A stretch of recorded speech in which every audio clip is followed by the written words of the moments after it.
revelasyon sa listahan ni Congressman Leviste, at saka yung sinasabi niya na magpakatotoo ang DPWH sa mga lumalabas, hindi natin maintindihan kung ano nangyari na, ang Blue Ribbon under ni Chairman Marcoleta may minority report, at clearly dun sa minority report, meron siya dong link analysis na kung sana na ipagpatuloy lamang, no, hindi siguro ganito ang kalalagyan natin ngayon. Nag-testify noon si Undersecretary Cabral under the Marcoleta-led Blue Ribbon Committee. Si Gutesa nag-testify doon, yung bigla ang at abrupt na pagpapalit ng liderato ng Senado created a totally new push, at naiba talaga yung direksyon sa Blue Ribbon. So, ngayon naman, itong si Congressman Leviste, syempre baguhan ka, medyo nenervyusin ka dahil ang binabangga mo, mga higante ng politika. Makikita mo yung pressure doon sa bata, no? Yung pinakahuli niyang press conference, nakikinig nga ako, parang medyo mangilid-ngilid na ang luha dahil pati distrito niya naiipit. Ito ba yung igaganti ng mga lideratong nahalal? Ang sa paglagda dun sa EO 94, yung creating the ICI, nakita natin yung mga reklamo, walang pondo, walang sekretariat, walang tumutulong. Kung yan ang behikulo mo para ipaglaban ang effort sa anti-corruption at talagang halukayin ang nararapat, hindi tama yung nangyari sa ICI kasi yung mga nag-resign, clearly napakahalaga yung sinabi nila na parang ni walang budget, ni walang computer printer. So,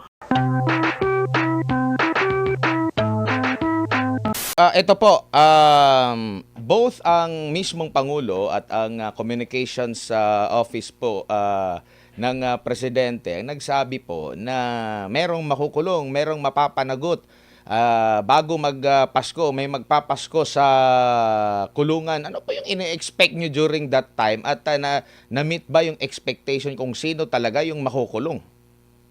well, ini-expect ko talaga may makulong na kongresista o yung nahalal ng bayan. Kaya nga ang reaksyon ng tao ganito dahil yung hinalal nila parte sa kaguluhan, no? Hindi ko ikinagulat na wala, pero nangako siya eh. So, ang akin nga parang nabudol na naman ang Pilipino dahil ang nakulong o merong kaso ay mga DPWH engineers, at saka ang pinapalabas ngayon ang pinakamalaking kontratista, ang mag-asawang Diskaya. Alam naman natin sa mga lumabas na mga dokumento, hindi sila ang pinakamalaki at hindi lang yung mga DPWH provincial or district engineers ng Bulacan ang karapat-dapat na nahatulan. Ang nakakalungkot, wala talagang malaking isda, puros dilis ang nakuha. Ang pagtitiyak ng Malacanang noon, kasabay din ng pahayag ng Pangulo na may big fish, yung mga malalaking personalidad.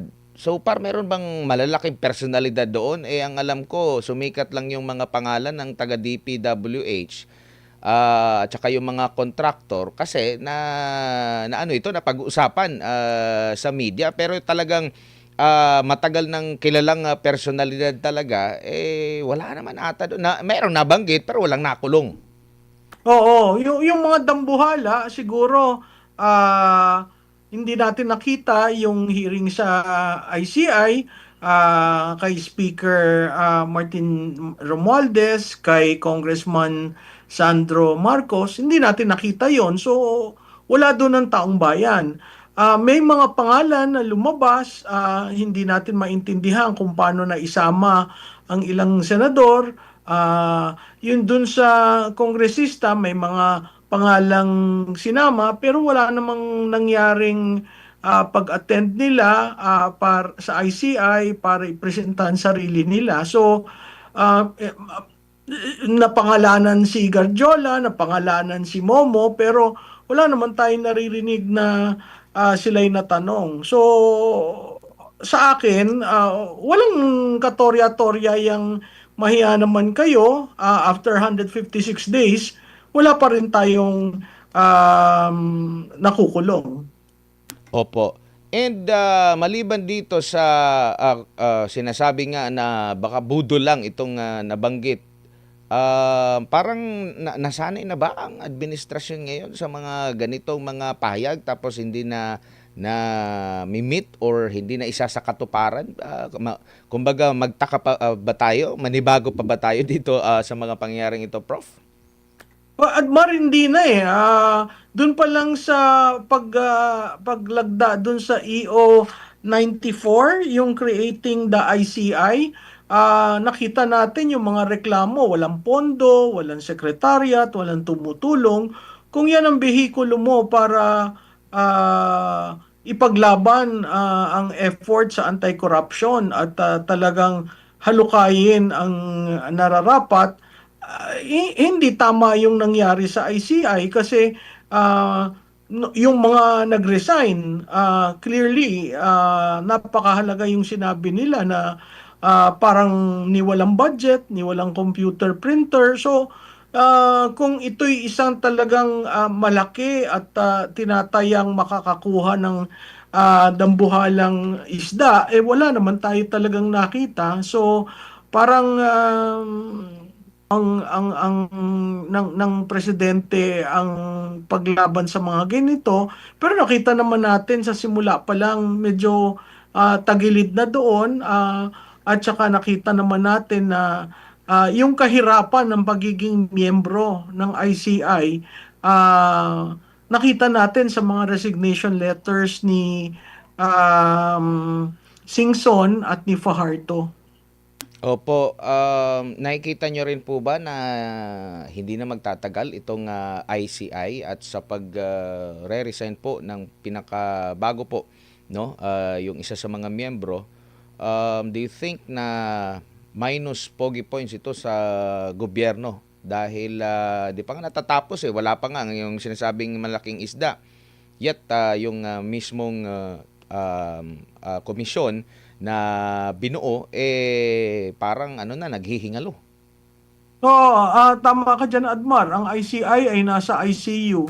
Hindi natin alam kung yan maruresuscitate o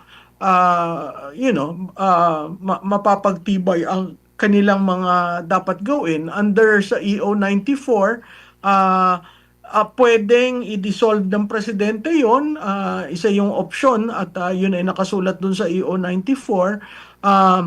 Ang parati kong sinasabi, nasa catch-22 ang presidente. Siya ang naglunsad nitong anti-corruption drive niya. Siya ang hindi inayos ang secretariat ng ICI. Siya ngayon ang sunod-sunod na pagre-resign nitong mga na talaga, anong gagawin mo ngayon sa ICI? I-abolish mo ba? I-dissolve mo ba? Kung i-dissolve mo, kailangan yung panukalang batas sa Kongreso calling for a more stronger organization, institution, should be passed. Hindi naman yun certified as urgent. So, maraming problema ang nangyayari dahil dito sa biglaang desisyon na mahiya naman kayo campaign. Opo. Sa nakikita nyo po, ma'am, dito sa mga nag-imbestiga po, no, sa maanomalya na bulgar na sinasabi ang administration niyang nag-umpisa, marami na po ang mga nag-imbestiga dito. Nangunguna nga dyan yung Blue Ribbon. Nagkaroon pa nga ng dalawang magkakaiba, no, na tawag nito, magkakaibang leader no? Pinuno ang Blue Ribbon at saka ganun din dito sa ICI po. Do you think nakakuha ba ng magandang resulta or alin ba dito sa mga organisasyon na ito ang maaaring masabi natin na may magandang output po, no? Ma'am. Well, yung in terms of the output, magkakaroon tayo diyan ng problema kasi nakita naman natin na kanya-kanya ang trabaho eh. Sa Senate Blue Ribbon, nakita naman natin nagsimula talagang maanghang nung nag-take over si Senator Ping Lacson, na iba ang direksyon, no? Ngayon, nagsasalita siya na yung mga revelasyon sa listahan ni Congressman Leviste, at saka yung sinasabi niya na magpakatotoo ang DPWH sa mga lumalabas, hindi natin maintindihan kung ano nangyari na, you know? Ang Blue Ribbon under ni Chairman Marcoleta may minority report, at clearly dun sa minority report, meron siya dong link analysis na kung sana na ipagpatuloy lamang, no, hindi siguro ganito ang kalalagyan natin ngayon. Nag-testify noon si Undersecretary Cabral under the Marcoleta-led Blue Ribbon Committee. Si Gutesa nag-testify doon, yung bigla ang at abrupt na pagpapalit ng liderato ng Senado created a totally new push, at naiba talaga yung direksyon sa Blue Ribbon. So, saan tayo kakapit? Dahil sinabi rin ni Senator Ping Lacson, tapos na yung kanyang paghihiring at mukhang wala na siyang makukuhang mga witnesses. Kung ganun ang ganun, wala talagang mangyayari dito sa ating mahiya kayo campaign ng Pangulo, dahil on both sides, mahirap naman sa House kasi marami dyan ang maiipit dito sa mangyayaring kung tutuhanin na kaso ng ombudsman. So, napakahirap yung sitwasyon. Nalusaw lang din ba yung naging naratibo nila na pang-anti corruption dahil dito sa mga output po, Prof? At Mark, kasi alam mo ang problema nga dun sa anti-corruption advocacy, parang iniisip lamang, wala talagang plano. Katulad nung sinabi ko dati, walang exit strategy. Hindi mo alam sino ba talaga, saan ba pupunta. So tuwing papalapit tayo ng papalapit, biglang proprotektahan ang liderato para hindi umabot sa kanya. Ako nagtataka dun sa nangyaring may minention si congressman ko, tas immediately nagbitaw yung mga opisyal na yon. Bakit hindi pinatawag? Bakit hindi tinanong? Bakit nandyan lang pero hindi na sila tinatawag? So, biro mo yun ay DBM Secretary, ang DPWH Secretary, ang ES. 'Di ba napakahalagang malaman ng taong bayan ano ba talaga nangyari? Kasi hindi maliit hindi sentimo hindi sensilyo yung nawawala. At kung titingnan natin, 3 taon nangyari yung insertions from 2023, 24, 25, which means planado. At as early as pagkaupo, may ganun ng programa. Kasi kung walang ganung programa, hindi lalaki yung insertions at magpapatuloy. Opo, sa lakas po ng kapangyarihan, lalo na sa executive po natin po, ma'am, no? And at the same time, siguro pati na rin sa Kongreso, pero ang sinasabi kasi sa Kongreso, maraming mga nai-involve nga dito sa manumalyang flood control projects. Given po dun sa mga available na mga information, mahirap ba talaga na mag-prosecute ng kung sino? Mahirap bang magpapanagot ng isang big fish dito, considering po grabe yung kapangyarihan nila, ang dami nilang arm para mag-imbestiga, meron silang malawak na kapangyarihan po.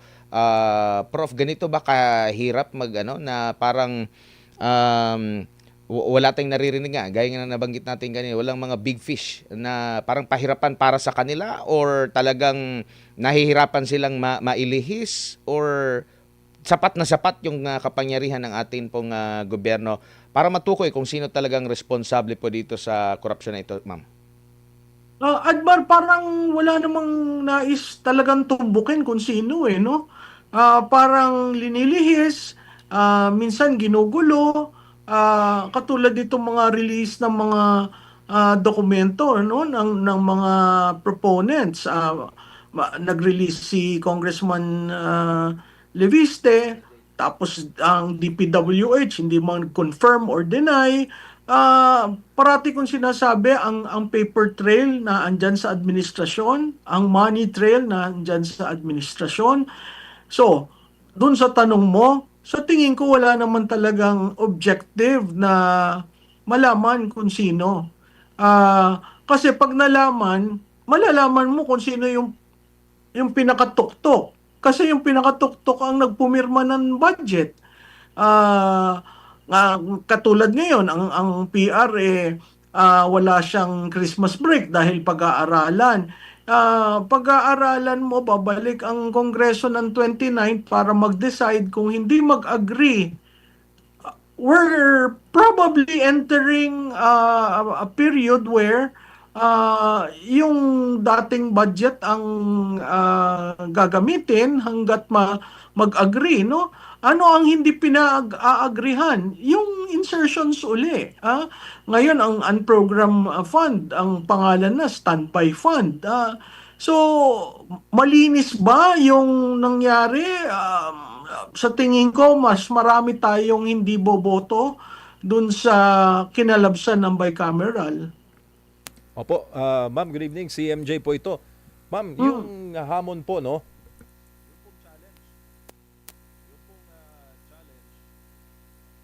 Ayan. Yung pong challenge, ma'am, no, ng taong bayan, kasi nauuna po ngayong maglabas ng information sa publiko si Congressman Leviste at sa panayam namin kay Congressman Lian mismo, sabi niya, hihintayin niya raw po ang DPWH na maglabas ng kopya nila ng Cabral Files. Tingin niyo po, ma'am, kakasakaya ang DPWH sa hamon na yan, ma'am? Sa tingin ko hindi. For the simple reason na nakita naman natin si Secretary Dizon na bago umapir sa bicameral, lahat na binibitawan niyang salita, utos ng presidente, instruksyon ng presidente. Gagawin natin ito dahil sinabi ni presidente. So, kung titingnan mo ngayon, mahalaga kasi si Undersecretary Cabral dahil siya ang nakakaalam ng mga dokumento. Oo, binigay kay Congressman Leviste, pero sino mag-authenticate ng listahan na yon? Hindi si Congressman Leviste. Kaya nga nagugulo Kasi ang sinasabi ni Congressman Leviste, binigay ito sa akin ng September pa. Ang tanong ko, bakit hindi mo ilabas? At bakit hindi at doon sa pagkasabi niya at nagpapasalamat siya kay Secretary Vince kasi WH na kung ano yung nandiyan kay Congressman Leviste, yaan mismo ang Cabral Files. Ba't walang nagkakaganon? Bakit? Kasi liniligyan na nila ng technicality, ng legalist, no? Na I cannot authenticate the work of Yusek Cabral. I cannot, can it be admissible? Yun ang malaking question. Kasi walang personal knowledge dun si Congressman Leviste. Wala rin personal knowledge si Secretary Dizon. Ang pwedeng magsabi na oo, gawa yan ni Yusek Cabral, yan nga ang Cabral Files, si Secretary Bonoan.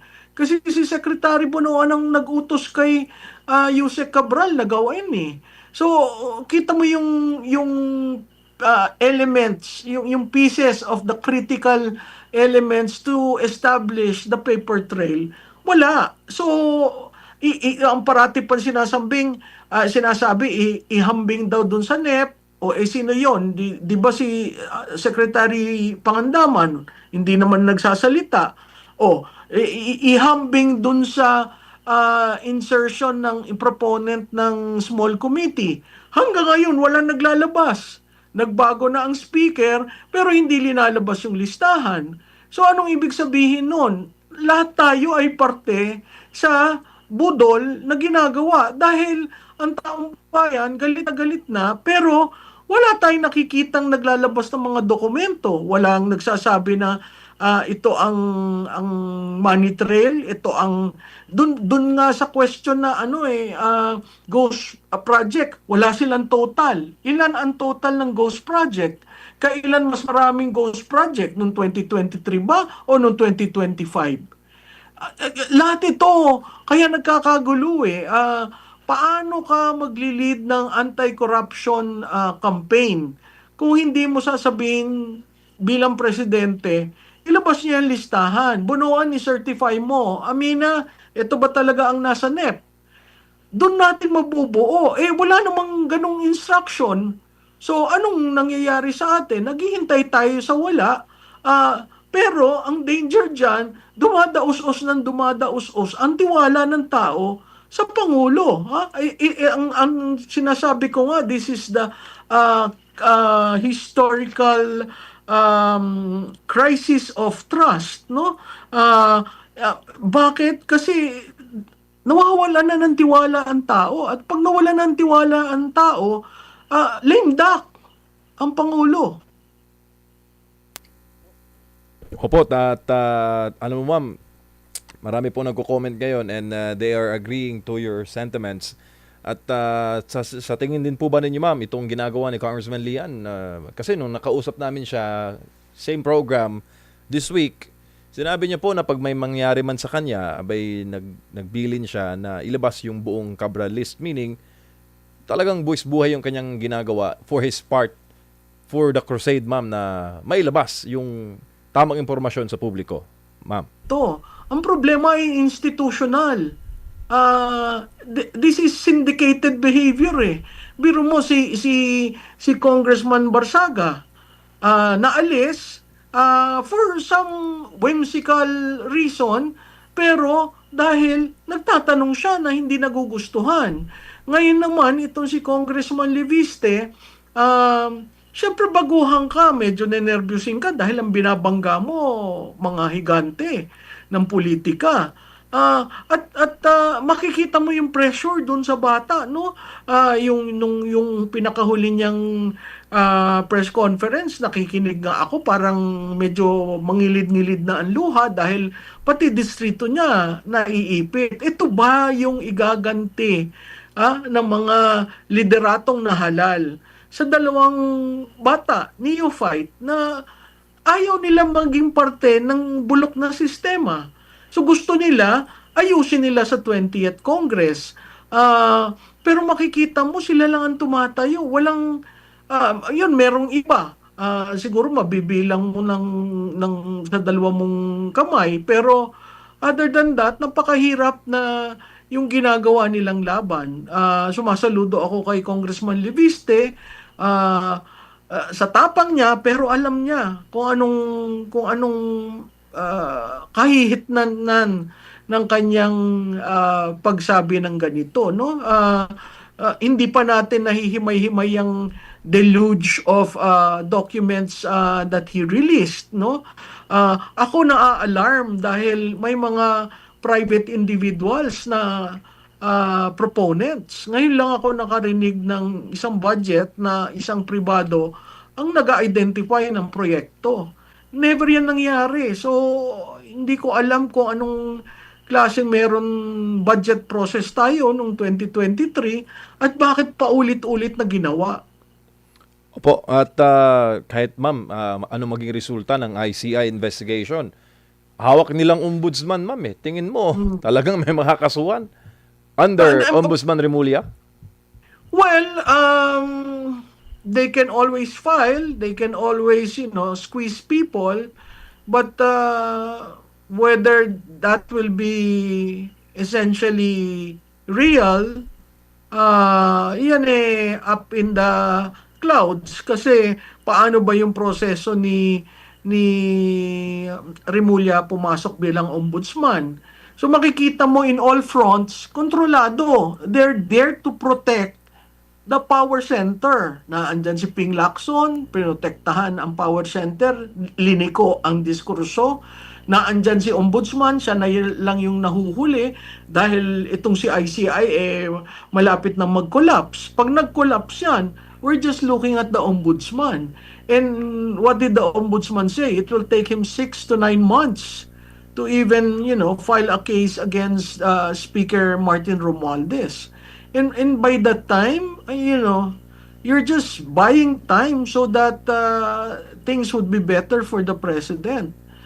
And I doubt if it will, because the erosion of trust, critical yun eh. Wag na yung approval o ano, yung trust. Yung trust ang pinaka-susi ng lahat. Kung walang paniniwala ang tao, walang tiwala ang tao sa pamumuno niya, mahihirapan tayo. Lahat na susuungin natin, whether economic or political, hindi natin yan makakamit dahil ang mga tao hindi na naniniwala sa kanya. Ma'am, marami po ang nagtatanong ngayon.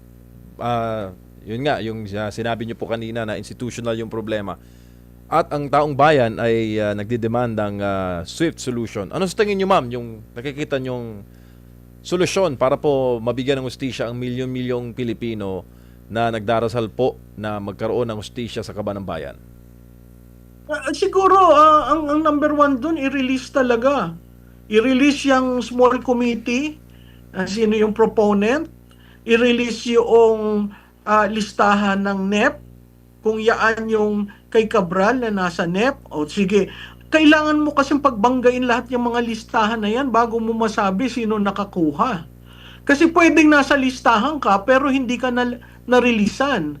So kailangan yon. Kailangan i-reveal ng House of Representatives sino ang mga legislators nila na kontratista. Hindi ba yun very clear? May conflict of interest doon. Certainly. I-reveal nila. Hindi nga ako tumatawag na i-ethics eh. I-reveal lang nila. Kasi yung pagre-reveal ng mga datos na yan, napakahalaga para mag-isip ang taong bayan. Hindi na ako yung i-ethics mo. Hindi, ang taong bayan ang hindi maghahalal sa kanila. At yan ay nararamdaman ng mga kongresista. Ngayon, dun sa legislators, sino nag-allow ng ganyang kalalaking insertions? Totoo ba na yung lumalabas sa isang media organization, yung kalihim ng edukasyon ay malaki ang nakuha? O, yung na dati siya'y finance committee. So, may makikita kang paulit-ulit. Kung ikaw ay finance committee at appropriations committee, may say ka, malaki ang kabig mo. Kung ikaw ay speaker, ikaw ang Senate President, may say ka, malaki ang kabig mo. So makikita mo yung command responsibility, tapos sasabihin mo ang presidente, walang kinalaman. Ang anak niya ay napakalaki, 12 billion. Ang pinsan niya, napakalaki. 'Di ba? So kung titingnan mo, magsabi na sila ng katotohanan. Kasi kung magsasabi ka ng katotohanan, doon siguro kakalma ang taong bayan at doon na tayo magde-decide na ano ang kailangan gawin. Kasi doon sa survey namin, itong last quarter, ang taong bayan is after accountability. Hindi resignation kaagad. You account. Kasi yun ang tama. Kung nawala ang pera, okay, dahil sa Ghost Project, may kaso. Kung yung pera na implement pero substandard, may kaso. Kung yung pera nagawa ng proyekto, maayos naman, wala tayong kaso doon. Yun nga lang, naging ganid dahil mas malaki ang share niya kisa doon sa iba. At kailangan magkaroon ng definitive na formula dyan sa pork barrel kung gusto nila yan. Hindi pwede yung palakasan. Di ba? Ang pork barrel is supposed to be an equity equity program doon sa mga areas na kailangan ng malaking pera para ma-develop, para magkaroon ng daan, para magkaroon ng electricity, energize yung mga barangay. Doon dapat tayo magbigay. Kaya yung development natin skewed eh. in favor of kung sinong malakas sa politika. Hindi dun sa nararapat. So, kaya hindi pantay. Kung titingnan mo, pag total mo lahat yung releases, ang napakalaki ng Luzon. No? Oo, malaki ang Luzon in terms of voter population, pero may iba tayong areas na kailangan tulungan. Ang daming reforms, MJ, na kailangan matingnan apart from finding guilt, no? Pero nagsisimula lahat 'yan sa you make things public. Katulad ng SALN, 'di ba? May call na mag-release ng SALN. Sino ba ang sumunod? Sa Senado lamang, sa House. Hindi, wala kang 100% na sumunod. Bakit? 'Di ba? So, yun yung challenge din sa bagong leadership na si Speaker D, although ang talaga nagpapatakbo si Congressman Sandro Marcos, kailangan pakita sa taong bayan na tumutupad sila, hindi yung budol. Opo, sa tingin niyo po maapektado yung kanilang political capital din dito, ma'am? Kasi nabanggit ni Vice President Sara, yung mga paninira sa kanya. Ano yan, bahagi yan ng pagharang sa kanyang posibleng kandidatura for 2028. Hindi po ba sa mga nakalipas, merong sisiraan, meron ding nagpapapogi. Kaso, hindi epektibo yung kanilang paninira, hindi rin epektibo yung kanilang pagpupogi po, Prof. Oo, Admar, no? Sa tingin ko, dapat pag-aralan nila yung strategiya nila. Kita mo yung kay Madriaga, biglang nag-fall ng dot. 'Di ba? Parang ang init-init nila, grabe ang salsal nila sa media.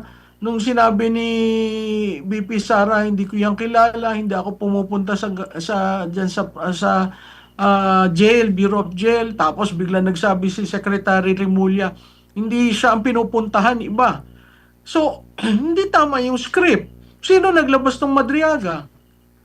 'Di ba? Makikita mo may kanya-kanyang spheres of influence na nag-ooperate yung mga operators nitong administrasyon na ito. They may not necessarily be aligned with the administration, pero sige, si Vice President Duterte, siya pa yung umaangat. Clearly, hindi siya nag-benefit dyan sa flood control projects. Hindi siya kasama dyan sa kaguluhan na yan. When compared to the Intelligence and Confidential Fund, napakaliit yung kanya at nawala na noong 2024. Trabaho lang siya ng trabaho. So, makikita mo talaga nagba-backfire.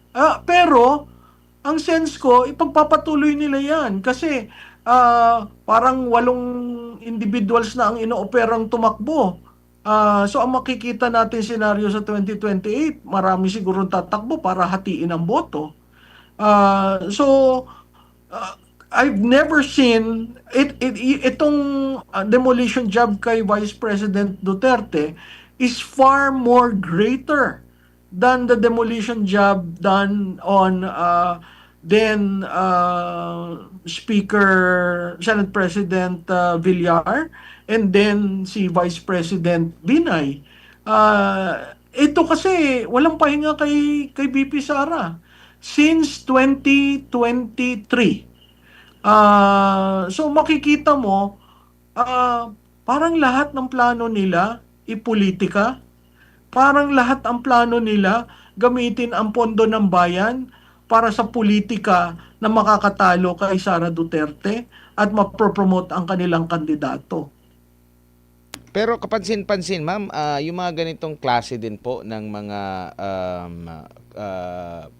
paninira, di ba, hindi rin ito naging effective kahit pa noon pa, kahit sa panahon ng tatay niya, kahit nung tumatakbo pa sila sa posisyon, tumatakbo yung tatay niya sa pagka-presidente, during sa kanyang termino, bumaba siya, may mataas na grado. Itong si Vice President Sara naman, galing sa LGU, galing sa lokal, naging national figure, ganun din mataas pa rin yung kanya pong grado sa taong bayan. Parang hindi sila natuto sa kanilang mga nagiging hakbang. Parang akala nila na yung nagawa sa nabanggit nyo po kay Senate President Villar and si former Vice President Binay, Binay. tingin nila naging epektibo, pero meron na silang meron na silang history during sa past administration na sa kabila ng paninira, siguro nagtagumpay sila doon sa pagpapadala sa ICC, pero yung paninira parang hindi nagre-reflect sa mata ng taong bayan. Well, Admar, dalawang bagay kay Presidente Duterte. Unang-una, lumabas siya sa administrasyon niya, natapos siya with the highest approval rating in presidential history. Pangalawa, yung rendition na ginawa sa kanya sa ICC, no? Yun paulit-ulit na sa tingin ko ang supporter base ng Duterte lumakas dahil dun sa nangyari. Nakita naman natin ng 2025 election. So yung mga ibang analyst na nagsasabi na wala na, nanghina na ang Duterte, wala na mga OFW, yun ay propaganda. Dahil nakikita naman natin no, ang tulong na ginagawa from The Hague and in other cities of and countries of the world na pag pumupunta doon ang vice presidente, talagang sinasalubong siya. Ang difference lamang between Presidente Digong at si Vice President Sara, si Presidente Digong kasi surprise hindi siya nasa realm ng national politics, sinupresa ang lahat. Kaya nagulat ang taong bayan, no? Very authentic leader. Hindi nga natin sa national politics kasi hindi sanay ang taong bayan sa nagmumura o yung pananamit, etc., etc. Pero pag nakita mo si Vice Presidente naman, nanilbihan ng national. So ang nakikita kaagad yung attitude ni Vice President, nakikita yung work ethic niya, nakikita na diretso na ako ang pinaka top of mind ko nung sinabi niya wala naman akong barkadang politiko, wala namang malapit sa akin. Tapos itong Kapaskuhan nung sinabi niya na ba't naman ako mag-greet, di ba? Ang mga salitang yan, never mong naririnig sa national leaders. So, makikita mo na ito ako. Tanggapin nyo ako o hindi, ito ako. Unlike yung pumapasok sa national, talagang iniiba ang imahe to suit. Itong si Vice President Sara Duterte, hindi. Sinasabi niya sa taong bayan, ganito ako, hindi ako magbabago para lang sa politika. Na yun yung authenticity na nakikita mo sa tatay. Yun nga lang, ang tatay, dahil hindi nanilbihan ng national, hindi natin gaanong kakilala nung pumasok. Siguro yung mga taga Davao, yung taga Mindanao, kilalang kilala. Pero yung mga taga Luzon, parang nagulat sila na may ganun palang katapang na tao. So, that's major difference. Yun nga lang, siguro what works for the Vice President is the high approval rating of the father, as well as unfortunately the rendition in the ICC na patuloy na hihinagpis ang Duterte base dahil basta ganun na lang pala ang kadali magpadala ng isang dating Pangulo na nilbihan ng tapat ng 6 na taon. Opo, siguro bilang panghuli na lang po, ma'am, ang ating mga kababayan siguro na busy lang ba ngayong panahon ng Kapaskuhan, pero babalik yan after ng New Year, maalala pa rin nila na merong ganitong ipinangako ang presidente at hanggang ngayon ay sangkot dito sa sa anomalya. Naging merry at happy pa rin yung kanilang Christmas at New Year kasi hindi pa sila na bilanggo, Prof. Mar, alam mo, nakakangiti tayo dahil Pasko, bakasyon, kaarawan ni Jesus, no? Siguro tama yung sinabi mo, itinabi muna. Pero itong sa pagre-resign ni Fajardo, sa pagkamatay ni Yusek Cabral, sa mga press conferences ni Congressman Leviste, sa pananalita ng isang governor ng Batangas, ah, lalong nagiging masidhi ang hinaing ng bayan, lalong nagngingit-ngit ang Pilipino dahil patuloy na binubudol sila dito sa mga nadidiscover natin. Hindi maliit na pera ang 1.2 trillion na nawala ng 3 taon. Hindi maliit na pera ang 6.7 trillion na aaprubahan sa 2026 budget. Kaya napakahalaga na tayo'y continue natin ang ating pagsunod at huwag tayong bumitaw kasi alam naman natin na pag bumitaw ang media, bumitaw ang taong bayan, walang mangyayari. At sana hindi na tayo maulit na magkaroon na naman ng Napoles 2. Pero this time around, institutional na at syndicated na ang pambubudol.